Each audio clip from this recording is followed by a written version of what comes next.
हमें petrol diesel का उपयोग कम करना होगा। ది ఫెడరల్ ఆంధ్రప్రదేశ్ స్వాగతం.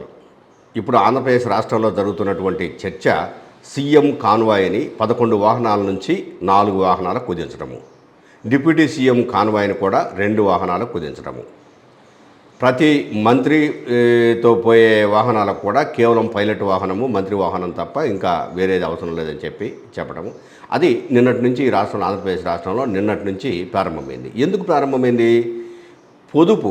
ప్రధానమంత్రి గుర్తు చేసి మీరు పొదుపు పాటించాలి, పెట్రోలు డీజిల్ ధరలు పెరగబోతున్నాయి, ఇప్పుడు అందుబాటులో లేవు, క్రూడ్ ఆయిల్ మనకు బయట నుంచి రావాలి, అవి వచ్చిన తర్వాత మనము పెట్రోల్ డీజిల్ను వేరు చేసుకోవాలి, కావాల్సిన ఉత్పత్తులను తయారు చేసుకొని మనం ఇక్కడ వినియోగించుకోవాలి, అది కొంతవరకు మాత్రమే మనకు అందుబాటులో ఉంది, భవిష్యత్తులో మనకు చాలా ఇబ్బందులు పడతాము, మీరు పొదుపు చేయండి అని చెప్పేసి చెప్పగానే ప్రధానమంత్రి చెప్పిన మాట మేరకు ముఖ్యమంత్రి గారు, మంత్రులు వీళ్ళందరూ మేము వాహనాల సంఖ్యను తగ్గించుకుంటున్నా ఉంటున్నారు. हमें पेट्रोल डीजल का उपयोग कम करना होगा।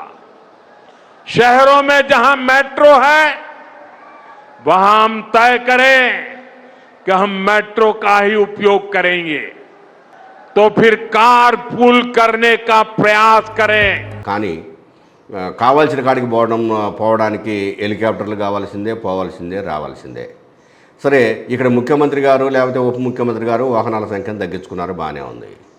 అసలు విచిత్రం ఏంటంటే, ఏదైతే పైలట్ వాహనము ఇంకోటో స్థానికంగా ఉండే ఎమ్మెల్యేలకు లేదు, అసలు ఎమ్మెల్యేల కంటే కనీసం వార్డు మెంబర్ కూడా కాని అటువంటి వ్యక్తి ఆ నియోజకవర్గంలో ఉంటూ ఆ నియోజకవర్గం పార్టీ ఇన్ఛార్జిగా, అధికార పార్టీ నియోజకవర్గ ఇన్ఛార్జిగా ఉంటున్నాడు కాబట్టి అక్కడ వేరే పార్టీ వాడు ఎవడు గెలిచినా కూడాను ఆ ఎమ్మెల్యే కూడా ఎందుకు పనికిరాడు. ఎందుకంటే అక్కడ ఉన్న ఎస్ఐనో, మండల తహసీల్దారో, లేకపోతే ఎంపీడీఓనో వీళ్ళందరూ కూడా అక్కడ ఎమ్మెల్యేని పట్టించుకోరు.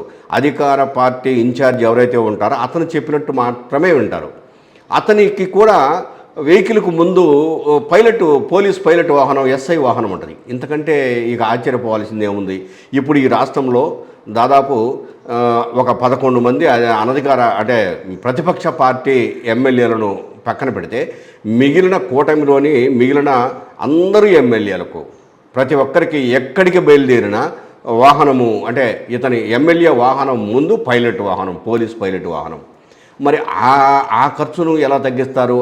అక్కడ ఎందుకు పొదుపు పాటించడం లేదు?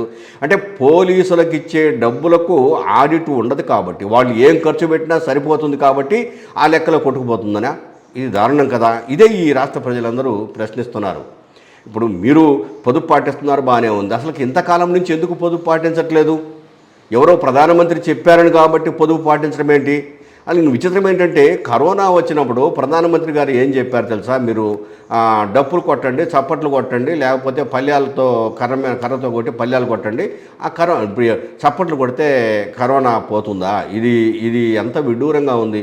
అట్లాగనే ఇప్పుడు ఈరోజు పొదుపు పాటించినంత మాత్రాన రాబోయే విపత్తు ఆగిపోతుందా? పొదుపును అధిగమించడానికి అంటే సమస్యను అధిగమించడానికి పొదుపు ఒక్కటే కాదు కదా. అసలు ఈ రాష్ట్రంలో 23 నెలలైంది కూటమి ప్రభుత్వం అధికారంలోకి వచ్చి. ఈ 23 నెలల్లో ఎందుకు పొదుపు పాటించలేదు? కోటాను కోట్లు అప్పు తెస్తున్నారు కదా, అప్పు తెస్తున్నామని తెలుసు కదా, అప్పు ఎంత దారుణమైంది. ఒక చోట అప్పు తీసుకున్న తర్వాత దాన్ని కట్టలేకపోతే వచ్చే పరిణామాలు ఏంటి మనకు తెలుసు కదా. సాధారణ ప్రజలకు తెలియకపోవచ్చు, పాలకులకు ఎందుకు తెలియదు? మరి ఎందుకు ఈ పొదుపు పాటించలేదు? ఇప్పుడు ప్రధానమంత్రి చెప్పాడు కాబట్టి మేము పొదుపు పాటిస్తారంటారా, లేకపోతే విచ్చలవిడి ఖర్చు పెడతామంటారా? ఒక్కొక్కరికి మామూలు కాన్వాయ్ వాహనాలతో పాటు ఇంకా అధికారులకు మిగిలిన వాళ్ళకు కూడా ఇష్టానుసారం వాహనాలు ఇచ్చేసి ఖర్చు చేస్తారా? ఇప్పుడు మేము పొదుపు పాటిస్తున్నామంటారా? ఏంటిది? ఈ రాష్ట్రంలో ప్రజాధనం దుర్వినియోగం అయిపోతుంది అని చెప్పడానికి ఇదిగో ఈ 23 నెలలు జరిగినటువంటి ప్రభుత్వ పాలన తీసుకున్నా చాలు, లేదు గతంలో 5 ఏళ్ల పాటు వైఎస్ఆర్సీపీ ప్రభుత్వం పరిపాలించిన పాలన తీసుకున్నా చాలు. వెచ్చలవిడి ఖర్చులకు పాలకులు ఏ విధంగా అలవాటు పడ్డారో అందరికీ తెలుసు. ఈ రోజు మనం వాహనాల సంఖ్యను తగ్గించుకున్నంత మాత్రాన పొదుపు పాటించినట్టు కాదు.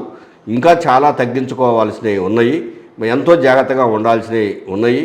ఒక మంత్రి సైకిల్ వేసుకొని అసెంబ్లీకి లేకపోతే సెక్రటేరియట్కి పోయినంత మాత్రాన పొదుపు పాటించినట్టు కాదు అనేది గుర్తించినప్పుడు ఈ రాష్ట్రం బాగుపడుతుంది, ప్రజలందరూ బాగుపడతారు.